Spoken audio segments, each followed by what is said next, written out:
BSc part second electronics की कक्षा में एक बार स्वागत है। इस वीडियो में हम बात करेंगे जाल प्रमेय के बारे में। देखिए, जाल प्रमेय सबसे पहले प्रमेय है अध्यारोपण प्रमेय। अध्यारोपण प्रमेय का स्टेटमेंट यहाँ पर लिखा हुआ है, जो आप पढ़ सकते हो, लिख सकते हो। यदि किसी रैखिक प्रतिबाधाओं के जाल में प्रतिबाधाएं कैसे होनी चाहिए? रैखिक होनी चाहिए। पहली शर्त क्या है? रैखिक प्रतिबाधाएं होनी चाहिए। तो रैखिक प्रतिबाधाओं के जाल में दो या दो से अधिक जनित्र जुड़े हों तो किसी अवयव में प्रवाहित धारा का मान उन सब धाराओं के योग के बराबर होता है जो कि प्रत्येक जनित्र के कारण प्रवाहित होती है, जबकि दूसरे जनित्र को उसकी आंतरिक प्रतिबाधा से प्रतिस्थापित कर दिया जाए। अर्थात यहाँ पर हम ये कह सकते हैं कि मान लीजिए E1 एक जनित्र है और E2 एक दूसरा जनित्र है। E1 के कारण से मान लीजिए धारा I1 प्रवाहित हो रही है और E2 जो जनित्र है इसके कारण से धारा I2 प्रवाहित हो रही है। तो यहाँ पर मैं ये कहना चाहता हूँ कि प्रमेय के अनुसार हम ये कह सकते हैं कि Z1 जो प्रतिबाधा है उसमें प्रवाहित धारा इस जनित्र E1 तथा E2 दोनों के कारण से प्रवाहित धाराओं के योग के बराबर होगी, जब दोनों को अलग अलग उनकी आंतरिक प्रतिबाधाओं से प्रतिस्थापित कर दिया जाए। तो एक बार पुनः आप पढ़ सकते हो कि दो या दो रैखिक प्रतिबाधाओं के जाल में दो या दो से अधिक जनित्र जुड़े हों तो किसी अवयव में प्रवाहित धारा उन सब धाराओं के योग के बराबर होती है, जबकि सब जनित्र को हटाकर उन्हें उनकी आंतरिक प्रतिबाधाओं से प्रतिस्थापित कर दिया जाए।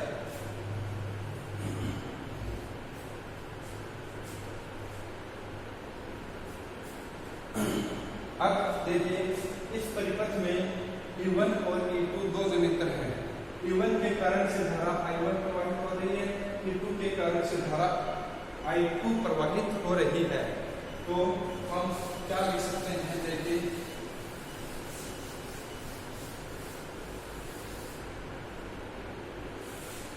किरचॉफ का नियम है, किरचॉफ का लूप यानी पास विश्लेषण लूप नियम, या फिर मैं कह सकता हूं कि किरचॉफ का वोल्टेज लॉ KVL लगाने पर क्या आ जाएगा? E1 equal to Z1 into I1 plus Z3 I1 plus I2। यहाँ पर देखिए I1 धारा इधर से आ रही है, I2 धारा इधर से आ रही है, दोनों धाराएं एक ही दिशा में प्रवाहित हो रही है, तो इसके दोनों का योग हो जाएगा। तो हम यहाँ पर लिख सकते हैं कि E1 equal to I1 Z1 plus Z3 plus I2 into Z3। समीकरण नंबर क्या लिख सकते हैं? 1 नंबर। इसी प्रकार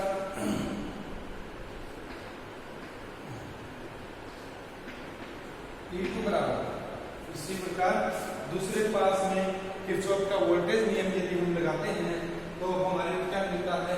E2 बराबर Z3 into I1 plus Z2 plus Z3 into I2। समीकरण number 2, Z3 into I1 plus Z2 plus Z3 into I2। ये समीकरण नंबर क्या हो गई? 2 हो गई। अब दोनों समीकरणों को I1 और I2 के लिए यदि हम हल करते हैं क्रेमर विधि से, तो I1 इक्वल टू क्या आ जाएगा? I1 इस पास में है तो Z2 plus Z3 into E1 upon Z1 Z2 plus Z2 Z3 plus Z3 Z1। यहाँ देखिए कि I1 इस ब्रांच में है तो यहाँ पर Z2 प्लस Z3 आता है, तो Z2 प्लस Z3 E1 से मल्टीप्लाई हो जाता है, माइनस, अब यहाँ पर Z3 आता है तो minus Z3 upon Z1 Z2 plus Z2 Z3 plus Z3 Z1 into E2। तो यह I1 का मान प्राप्त होता है। इसी प्रकार यदि हम I2 के लिए सोल्व करते हैं इन दोनों समीकरण 1 और 2 को यदि हम I2 का मान ज्ञात करने के लिए सोल्व करते हैं, हल करते हैं, तो इसी प्रकार से मान आ जाएगा अपने पास Z3 upon Z1 Z2 plus Z2 Z3 plus Z3 Z1।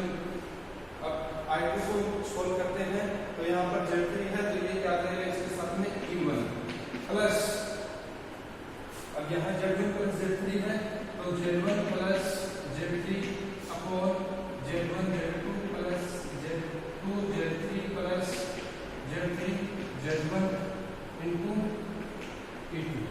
तो समीकरण 1 और 2 के हल से हमारे पास I1 और I2 के मान प्राप्त होते हैं, जिनको हम समीकरण नंबर 3 और समीकरण नंबर 4 से लिख सकते हैं। यानी कि समीकरण 3 और 4 I1 और I2 के कारण, यानी कि धारा I1 और I2 के मान को प्रोवाइड करता है।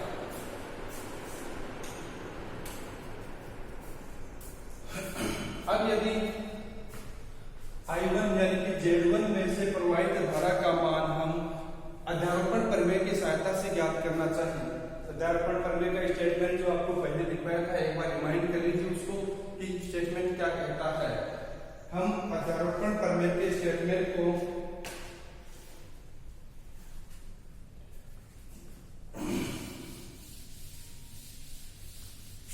सबसे पहले क्या था कि पहले सपोज E2 को हम लघु पतित यानी कि इसको शॉर्ट सर्किट मान लेते हैं, ये इस प्रकार से। अब इस परिपथ में केवल E1 एक ही धारा जनित्र है, दूसरा नहीं है। तो दूसरा नहीं है तो अब E1 के कारण से प्रवाहित धारा मैं ये कह सकता हूं यहाँ पर सपोज I1 डैश है। क्योंकि पहले धारा I1 प्रवाहित हो रही थी, अब यहाँ पर धारा क्या हो गई I1 डैश हो गई। यानी कि हमने क्या किया कि इस दूसरे जनित्र को उसकी आंतरिक प्रतिबाधा से प्रतिस्थापित कर दिया है और यहाँ पर आंतरिक प्रतिबाधा 0 मान ली गई है। तो अब हम I1 डैश का मान इसे आसानी से ज्ञात कर सकते हैं कि I1 डैश का मान क्या होगा, ये Z3 था तो I1 डैश इक्वल टू क्या हो जाएगा E1 अपॉन Z1, यानी कि Z1 और ये दोनों समांतरकरण में, तो समांतरकरण में है तो क्या हो जाएगा Z2 into Z3 upon Z2 plus Z3, जो समीकरण नंबर हो गई 5।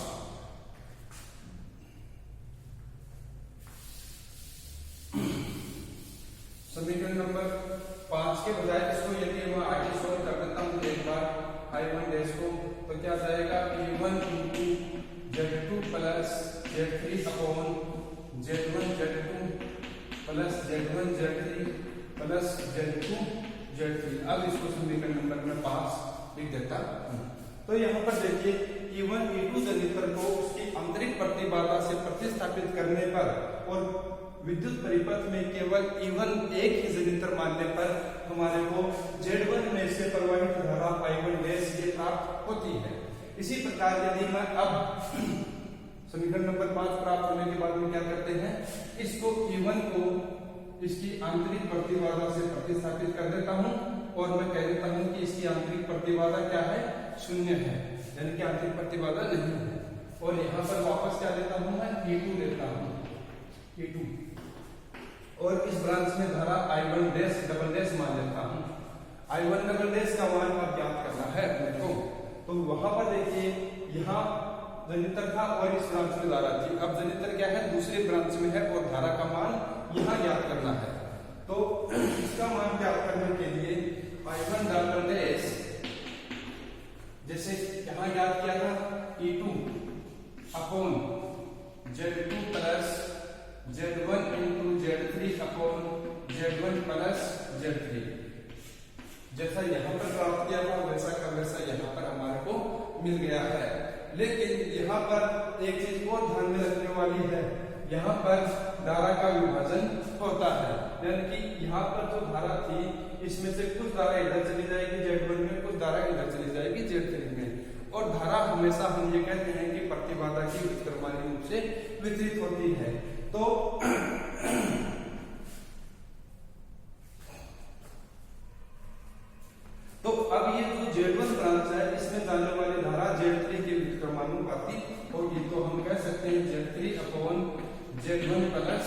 Z3।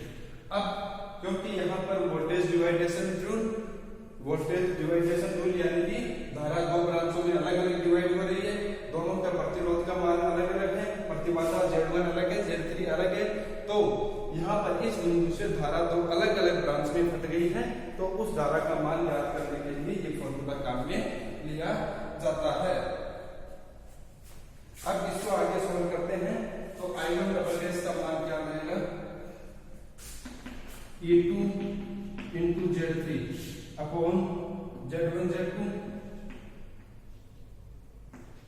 Plus Z2 Z3 plus Z1 Z3, ये ऐसा कैसा upon into Z1 plus Z3, ये ऐसा कैसा प्राप्त होता है।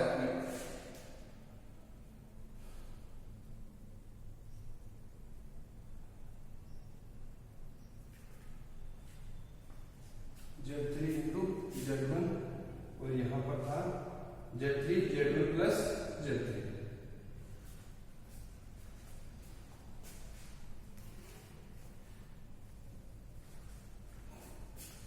और इसका एलसीएम क्या रहेगा, यहां से Z1 प्लस Z3, तो Z1 प्लस Z3 से Z3 कैंसिल हो गया, मान आ गया अपने पास समीकरण नंबर 6 लिया है। यानी कि अब ये कैंसिल करने के बाद में हम इसको हटा सकते हैं यहाँ से, तो ये मान प्राप्त हो गया। अब देखिए इसको समीकरण नंबर 6 दे दिया है, I1 डैश की धारा इधर थी और I1 डबल डैश की धारा इसके विपरीत है, तो समीकरण नंबर 5 और 6 का यदि हम एल्जेब्रिक सम करते हैं, यानी कि I1 इक्वल टू क्या लिख सकते हैं, I1 dash minus I1 double dash, तो हमारे पास आ जाएगा E1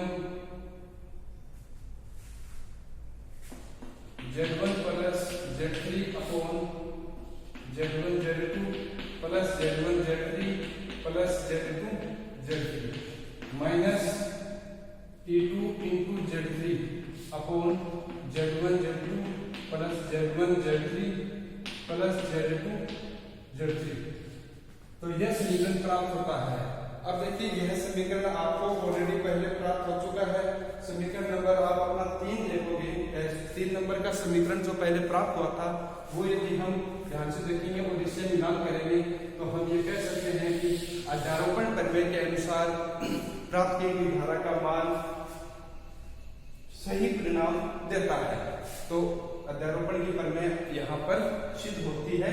समीकरण 3 और 5 है, इसको समीकरण नंबर में कह देता हूँ 7 है, तो समीकरण 3 और 7 एक दूसरे के तुल्य है, एक दूसरे के समान प्राप्त होती है, इसलिए हम यहाँ ये कह सकते हैं कि अध्यारोपण प्रमेय जो है सही परिणाम देती है।